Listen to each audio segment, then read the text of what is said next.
Hey Crushers, Young here, and I'm bringing you another Crush Them All video. Today's video is going to be featuring the very end of the PvP season. So I'm in Legendary 2. You guys can see lots of losses in there, which is very typical for Legendary 2 rank. I just thought this would be a fun, quick little video. See, even there, I'm not terribly far down the list, surprisingly. And I will show you quickly my defensive team. So this is my defensive team for PvP. And you guys can see I did get my Siegfried to 7 stars. He's at 7-6. I'm working on getting what I need to finish awakening him. But, oops, since it's the last 10 minutes, I figured this would be a good time for you guys to see kind of what the middle of Legendary looks like. So, longest yeah boy, Zalius. And that's a Furiosa that I cannot get through. I already know that I can't get through her. And then Herbie has a very solid team. The big one for me that I'm avoiding here is the Ornock. The 3-6 Ornock is just going to be way too much. So Longest Yeah Boy is the only option that I stand a chance against winning here. My Furiosa Frenzied. That's pretty good. And now you're going to see quick shift in damage. Yeah, right there. My Siegfried smashed his line, but didn't make a difference. His front line still ended up cutting through mine. And here we go, we've got Jericho's team right here. And you can see that's well beyond what I should be able to handle. I'm not even going to attempt that. Basic has a 7-7 Furiosa, with females being boosted this week. Yeah, see female power up, female plus 200%. That's a little bit too much of this. Tesla's very concerning though, because Tesla's boosted times 4, and Basic does not have a Tesla. So, Basic is actually the easier of those two choices, despite the difference in power there. I still don't think I can beat Basic, but it was the best chance I had for winning. Yeah, you can see I can't cut through his Furiosa. Furiosa's just super strong this week. I'm probably going to lose all of these matches. I just thought it would be fun to kind of show you guys what I'm up against at this level. So, we've got Dark Bean. No way I can get through all those 7 stars. Rashida Jones has a 7-6 Furiosa. Can't cut through that. And a 7-7. So Rashida Jones has the easiest out of these teams for me. So we'll go ahead and choose Rashida Jones, but I'm pretty sure I can't get through her Furiosa, so we'll just see how this goes down. Siegfried. My Siegfried has a ton of area of effect. So, yeah, he ended up getting stun locked there from that Onyx. And quite possibly from that Necromancer, because if Necromancer has stun chance, it also gives stun chance to his skeletons he summons as well. Zebra and Larock. Larock has a pretty solid team and a 7-6 Siegfried like I do, so that makes Zebra the best option for me here. I typically don't win at all when I'm doing Legendary 2 battles. Whenever I make it into Legendary 2, I normally end up dropping back into Legendary 1. There's typically people that are a little bit easier to get through. Oh, hey, you know what? There's a win against Zebra, maybe? Oh, I don't know, I can't seem to cut through. Can't seem to cut through Groovine. Groovine is completely boosted this particular season. Yep, that Groovine got me. Man, that is crazy. Guess I should have been using my Groovine. Oh, it came so close. So close. Sorrow almost got me the win there, but not quite. That's really interesting. I've got 2 battles left. I wonder... Ooh, who would I drop, though? Let me try dropping Zac. Bring in my own Groovine. So I've got a 7-6 Groovine. I'm just curious to see how she does. She's definitely racking up the power. Does a ton of damage. Wow.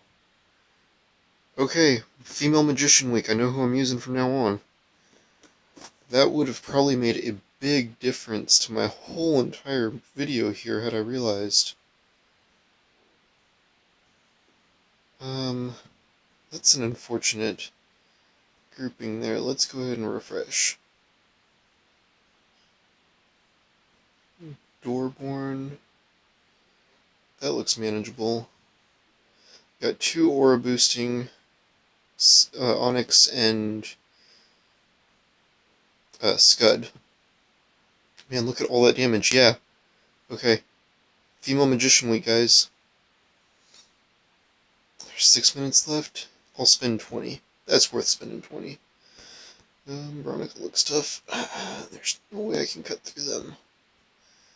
So, Veronica it is. Spend 20 flues. We'll go ahead and do a few more battles here real quick. Just because, why not? I want to see how good that damage from Gruvine is.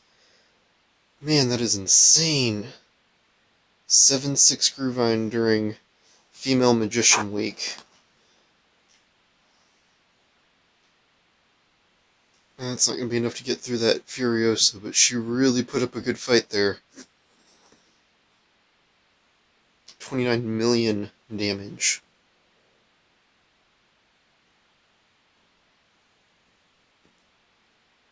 Man, all those 7-star Furiosas. Oh, that's got debuff, debuff, buff, buff from those 4-star abilities. Debuff, buff, buff. And really attack speed buff from One Eye, but we get to see a lot of damage from Gruvine again, hopefully. If the battle had lasted longer, we would have. Front line just tore through mine like a hot knife through butter. Alright, here we go. Mr. Awesome is a 7-7. A 5-7 Necromancer. That is crazy. Okay.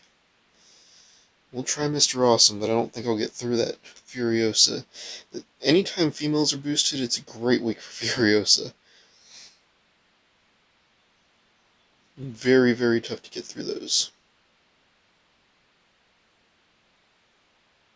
Man, 31 million damage from Gruvine again. Yeah, I'd totally have to start using her. That is game-changing during female Magician Week. Don't think I can beat Chris, but definitely worth checking out anyway. So yeah, if you guys wanted to see what it's like to lose in Legendary League, this is how you lose.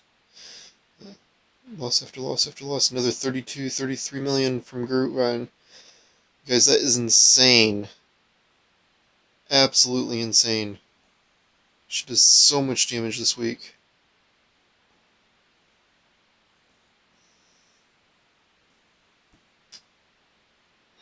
How much time is left? 4 minutes. Use that second refresh. Okay, I'm going to use that last refresh.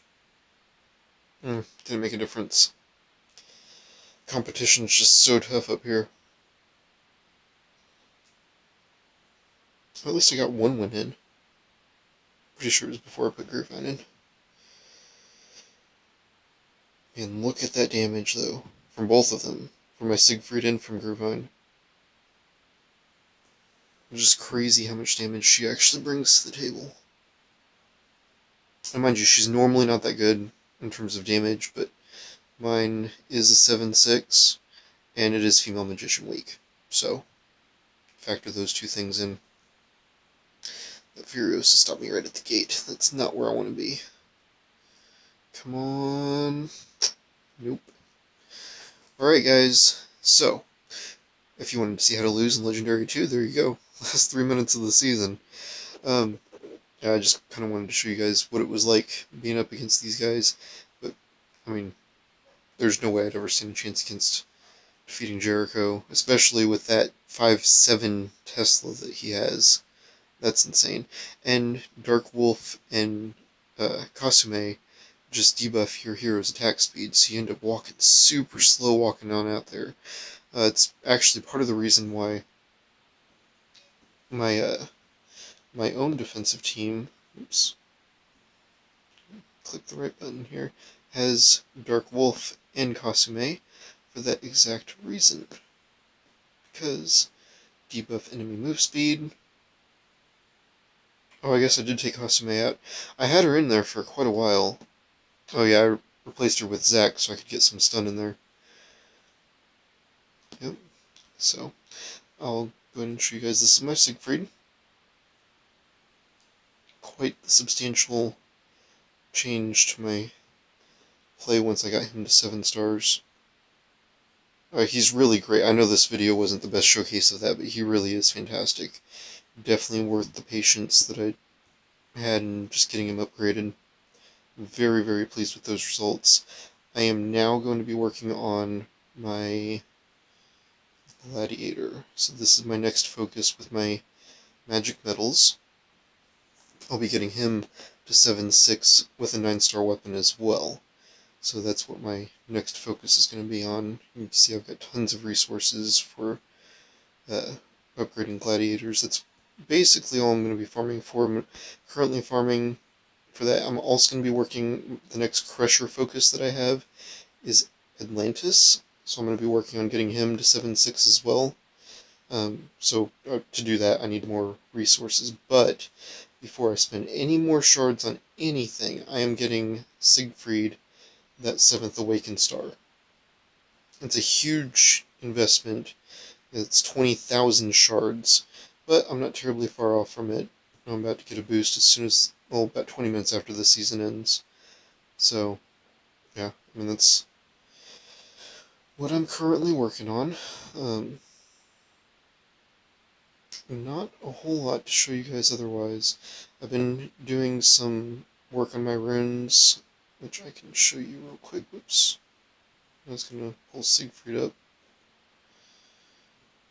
because I have a 9-star weapon for him, so looking at the runes you can see all of my runes unlocked. At this point, I'm scrapping pretty much anything that is 1-star, and for most things I'm also scrapping all the 2-star stuff as well. Like, I've been keeping these because of what they are, but I'm unlikely to keep them much longer moving forward, just because if I'm going to use some of these things like Nimble, I use Nimble on so few heroes, I may as well only use it on heroes where I've got the higher level stuff in the first place, just to take better advantage of that. And that's, like, I never use this stuff. So if I'm going to be using it, I'm going to be using it at 3-star minimum. So I really don't need stuff like this. I'm going to keep these because I know what I've got on those. It's burn duration. But generally speaking, like, I'm never going to use a 2-star damage rune. I'm just not even on a bad hero. So I've got enough availability to just put 2 stars on all of those. And I've considered doing the same with these. These that I have maxed out are all attack speed, so that's the reason why I'm keeping those. And I'm keeping my poisonous rune. Oh, I'm actually not sure how I backed all the way out to the menu there. But I'm keeping my... Oh! Daily reset. Okay, so the arena season's over. I was so confused for a moment there about what happened. Get my daily stuff. But yeah, so I'm currently working on Spike, which I'm not using any magic metals. Again, I don't feel like using magic metals on common heroes is a good idea. I think it should be strictly used on rare heroes, and that's how I'm playing the game. If you choose to use them on a common hero, Spike is a good option for that. Skeleton Giant is a good option for that. But ultimately, I can get their medals for free by requesting them, and I do request Spike medals Monday through Saturday. And I get medals, obviously, from these silver chests. So, as a combination of those two sources, I see no reason whatsoever for me to invest time or resources with magic metals, which I find far more valuable for heroes like Siegfried and soon Gladiator. The reason why I'm working on Gladiator, he's essentially exactly the same as Siegfried, except he has a higher base HP than Siegfried does. He actually has the highest base HP of any hero besides the mummy from Ra. So Ra's mummy has more base HP, but in terms of any hero, Gladiator has the most. And the only time that it would really not be beneficial to use him is if you're going up against like a 7/7 Furiosa, like I'm seeing in, Legendary 2. But most of the time I'm floating between Diamond 3 and Legendary 1, and a 7/6 Gladiator is going to do just fine. He's going to have more HP than any other hero that I have, which we can't see yet, but we will see it by the time that these guys are up to the same place. Siegfried with 2.18 million base HP. We'll see where Gladiator gets when the time comes. So that's 2 stars and a bunch of Awakened stars away. Yeah, that's all I've got for today's video, guys. I just thought you might enjoy seeing some Legendary 2 footage. That's what the competition looks like at the higher levels. It's pretty intense. I do appreciate you guys watching. If you do have any questions or comments after watching this video, feel free to drop them in the comment section below. Thank you.